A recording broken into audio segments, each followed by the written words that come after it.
eyes on that nest tonight, including ours. We'll keep you posted. I'll see you tomorrow night. Good night. We are trading out all that rain for hot temperatures. We are heating up all the way into the lower 90s with high humidity and some possible weekend rain. I'll have all those details coming up. Right now on News Channel 6 and 7, Doctors Hospital is growing. Details on the multi-million-dollar project that spans across 2 local cities. And Richmond County is working to keep residents safe. We'll have a look at the non-lethal force demonstration. And the FBI is cracking down on child abuse offenders. Details on the nationwide effort as Your News at 7 starts now. Live from Television Park, this is WJBF News Channel 6 at 7.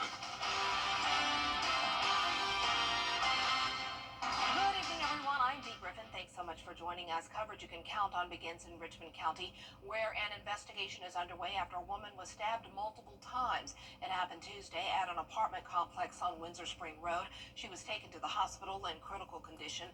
2 people were detained at the scene for questioning. Investigators say the woman who was stabbed tried to break into the apartment by starting a fire outside of the front door. She started a fire by the door to gain entry. When the homeowner opened the door, she actually stabbed the person who was trying to gain entry.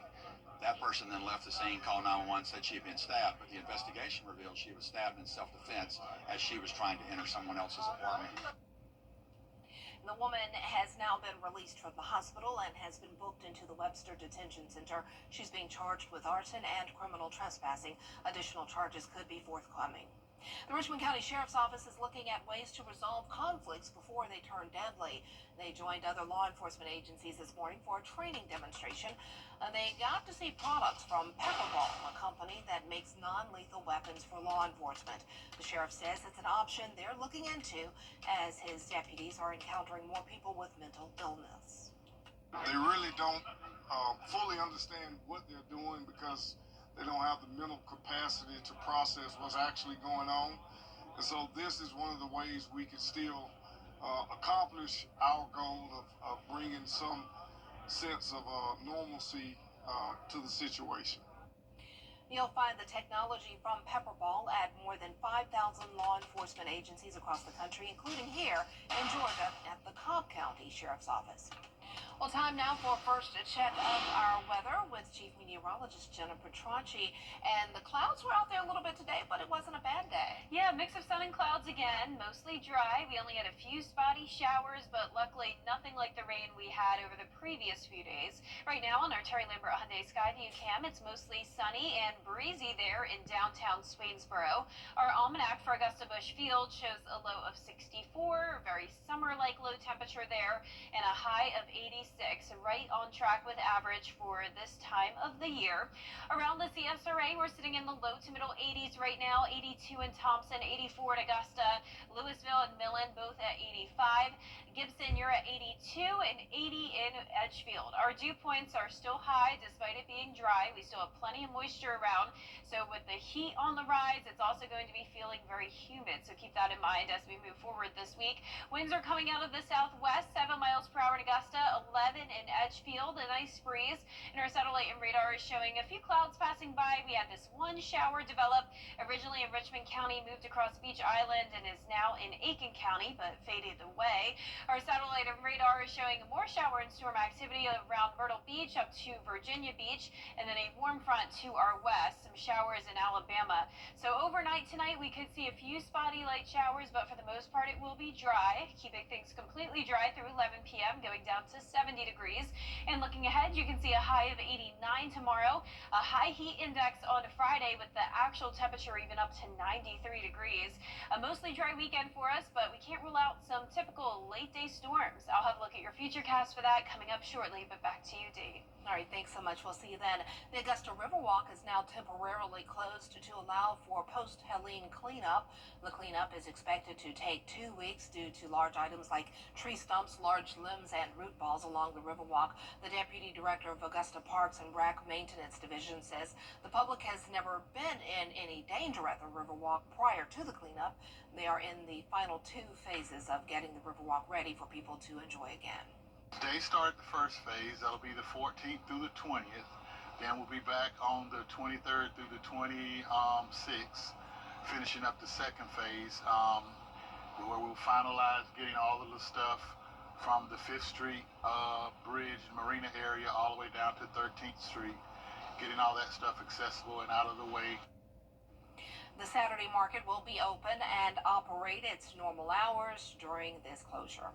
Augusta has a decision to make on garbage service. The city is offering recycling in name only. Since the hurricane, haulers have been picking up household trash and recycling in one truck and taking it all to the dump. Commissioner Catherine Smith Rice is tired of the charade, saying the city needs a new program. My constituents in District 3 have, several of them have emailed me, text messaged me, saying that here we are, we're still recycling. Are they picking up recycling? And I'm like, no, we have not been picking up recycling. And you know, that's hard to tell them that, because here they are still recycling. The engineering director telling commissioners a new garbage contract will be presented in 2 weeks with a recycling option. However, commissioners will need to decide if they want the city to continue to offer it or have residents contract separately with their hauler. The highest court in South Carolina has made it official. Abortions after 6 weeks of pregnancy are illegal in South Carolina. Caroline Yaffa tells us this. The highest court in South Carolina has made it official. Abortions after 6 weeks of pregnancy are illegal in South Carolina. Caroline Yaffa tells us this decision comes after years of back and forth between Planned Parenthood South Atlantic and South Carolina. The state's decision came after a long legal battle over the state's fetal heartbeat law, but it is now set in stone that in South Carolina, you are not allowed to get an abortion after 6 weeks of pregnancy. The South Carolina Supreme Court has now sided with the state's interpretation of when a fetal heartbeat begins, marking it at 6 weeks. It was challenged by Planned Parenthood.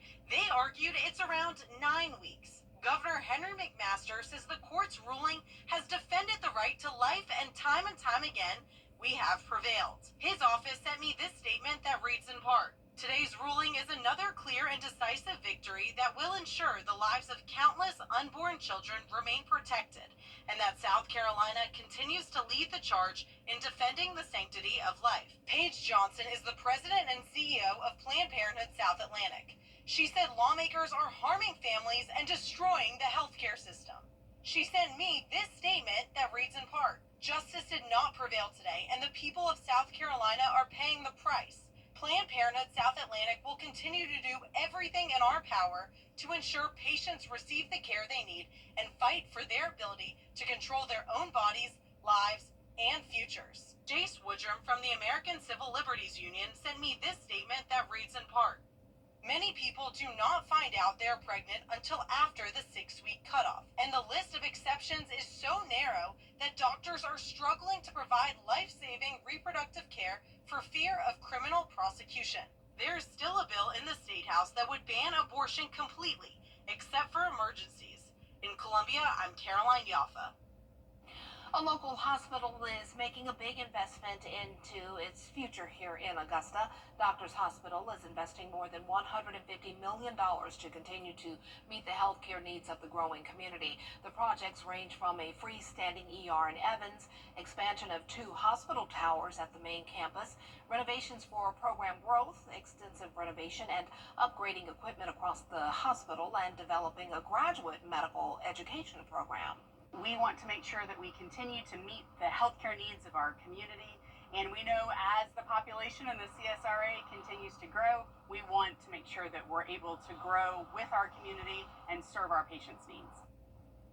With these expansions, there will be 110 new full-time jobs, either at the standing ER or the main campus. It is expected to open later this year. The FBI is cracking down on child sex abuse offenders. Investigators with the FBI and Atlanta. Summer-like weather in the forecast, heating up into the lower 90s, high humidity, and some typical late-day storms possible. I'll have a look at your futurecast for that coming up. The summer. Now, your most accurate forecast with WJBF Live Viper 6. Welcome back. I hope you're having a nice Wednesday and enjoying this drier weather after all the rain we had over the past 7 days. Look at these totals. Everyone in the CSRA picked up on at least a few inches, but we definitely had those higher amounts from Saluda County down to Emmanuel County, and you can see our rivers were affected by that. No surprise here that the flood stage has been reached or above that now, with the yellow dots here in some places like the Edisto River Basin, the Savannah River around Allendale and Screven counties, and the Ogeechee River here near Midville. So on my Viper 6 right now, luckily no more rain other than a stray shower here and there. That's what we had earlier in Aiken County. We do have this aerial flood warning though for the Edisto River in Bamberg County. That goes until 2 p.m. on Saturday, and once again it is because we are now past the flood stage. Zooming into Augusta, completely dry. It's a nice change of pace, and our Terry Lambert Hyundai Skyview cam is still showing some cloud cover here in Burke County, but no more rain expected. Once we get past midnight, we could see a few light showers here and there, but it's going to be mostly dry over the next few days. We're sitting at a warm 84 degrees, humidity at 49%, a south wind of 7 miles per hour.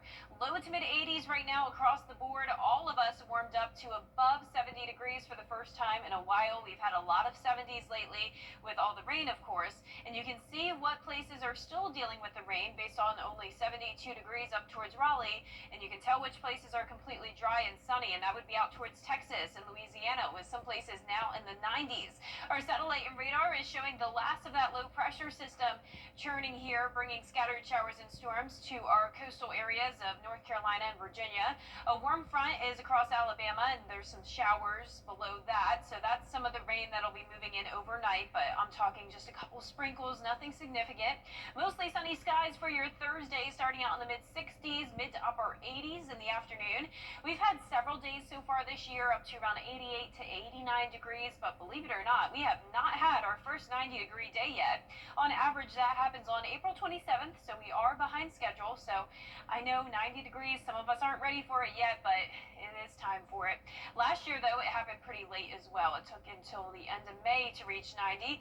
I'm thinking not only 90 on Friday, but 93 is what I'm going with for the high in Augusta. When you factor in dew points in the upper 60s, it'll be feeling more like 97, and we can't rule out some CSRA communities getting to that 100-degree mark as the feels like temperature.